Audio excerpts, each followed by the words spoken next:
ಅವರು ಪರೀಕ್ಷೆ ಮಾಡಿಬಿಟ್ಟಿದ್ದಾರೆ. ನಾವು ಇನ್ನು ನಿನ್ನೆ ಹೋಗಿದ್ದು ಬರೀ ಮನವಿ ಪತ್ರ ಕೊಡೋದಕ್ಕೆ ನಮ್ಗೆ ಮಾಡ್ರಿ ಅಂತ ಹೇಳಿ ಅವ್ರು ಏನ್ ಮಾಡಿದ್ರು, ನಮ್ಮ ಮೇಲೆ ದಬ್ಬಾಳಿಕೆ ಮಾಡಿ ನಮ್ಮ 1,500 ಜನ ಕಾರ್ಮಿಕರನ್ನ ಅರೆಸ್ಟ್ ಮಾಡ್ಬಿಟ್ರು. ಏನ್ ಮಾಡಿದ್ವಿ, ನಾವು ಏನು ತಪ್ಪು ಮಾಡಿರ್ಲಿಲ್ಲ, ಬರೀ ಅಪ್ಲಿಕೇಶನ್ ಕೊಡಕ್ ಹೋಗಿದ್ವಿ, ಇಸ್ಕೊಂಡ ಇವಾಗ ಮಾಡ್ತೀವಿ ಅವಾಗ ಮಾಡ್ತೀವಿ ಅಂತ ಹೇಳ್ಬಿಟ್ಟಿದ್ರೆ ಮುಗ್ದೇ ಹೋಗ್ತಿತ್ತು. ಅವರು ನಮ್ಮನ್ನ ತಾಳ್ಮೆನ ಪರೀಕ್ಷೆ ಮಾಡ್ಬಿಟ್ಟು ನಮ್ಮನ್ನ ರೊಚ್ಚಿಗೆಬ್ಬಿಸಿರೋದು ಸರ್ಕಾರ. ಇದು ನಮ್ಗೆ ಯಾವ ಪ್ರಯಾಣಿಕರಿಗೂ ನಾವು ತೊಂದರೆ ಕೊಡ್ಬೇಕು ಅಂತ ಇದುವರೆಗೂ ಯಾವ ಹೋರಾಟನೂ ಮಾಡಿಲ್ಲ. ಬರೀ ಅಪ್ಲಿಕೇಶನ್ ಕೊಡ್ತಾ ಇದ್ವಿ ಸರ್, ಎಲ್ಲೆಲ್ಲಿ ಸಿಗ್ತಾರ ಅವ್ರಿಗೆ ಹೋಗಿ ಖಾಲಿ ಬೀಳ್ತಾ ಇದ್ವಿ. ಎಲ್ಲರ ಕಾಲಿಗೂ ಬಿದ್ದಿದ್ವಿ, ಎಲ್ಲಾ ಸಚಿವರ ಕಾಲಿಗೂ ಬಿದ್ದಿವಿ, ಮಂತ್ರಿಗಳ ಕಾಲಿಗೆ ಬಿದ್ದಿವಿ. ಆದ್ರೆ ಎಲ್ಲಾ ಸ್ವಾಮೀಜಿಗಳು ಕಾಲಿಗೆ ಬಿದ್ದಿವಿ.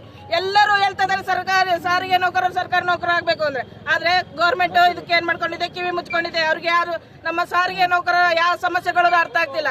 ನಾನು 14 ವರ್ಷ ಸರ್ವಿಸ್ ಮಾಡ್ತಾ ಇದ್ದೀನಿ ಸರ್. ನನ್ನ ಸಂಬಳ 13,800 ರೂಪಾಯಿ ಬೇಸಿಕ್.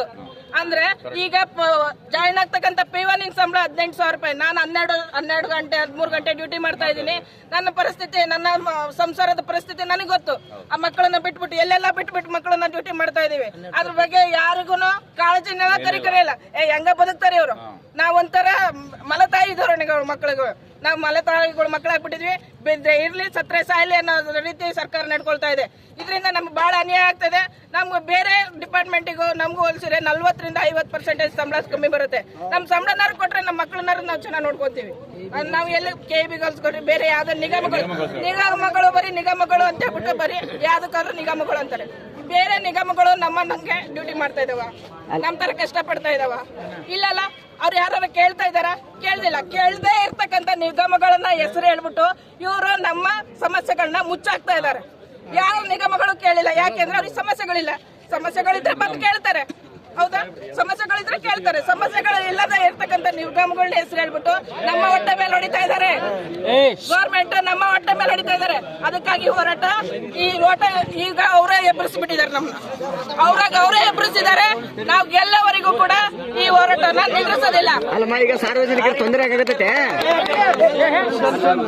ಸಾರ್ವಜನಿಕರಿಗೆ ತೊಂದರೆ ಆಗತ್ತೆ. ಇವತ್ತು KSRTC ನೀವು ಬಸ್ಗಳನ್ನ ತೆಗಿತಾರೇ ಇಲ್ಲ. ಇವತ್ತು ಸರ್ಕಾರನ ಇದು ಮಾಡತಕ್ಕಂಥದ್ದು. ನಾವು ಇದುವರೆಗೆ ಯಾರಿಗೂ ತೊಂದರೆ ಮಾಡ್ಬೇಕು ಅಂತ ಮಾಡಿದ್ವಾ?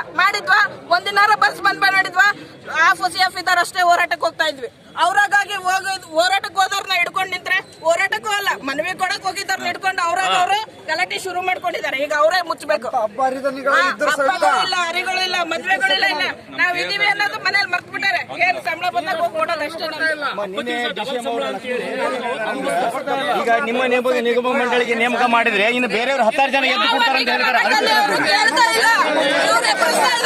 ಇವ್ರು ಹಚ್ಚುತ್ತಾ ಇದಾರೆ. ಅದನ್ನ ನೀವ್ ಕೇಳ್ರಿ ಅಂತ ಇವ್ರು ಹೇಳ್ಕೊಡ್ತಾ ಇದಾರೆ.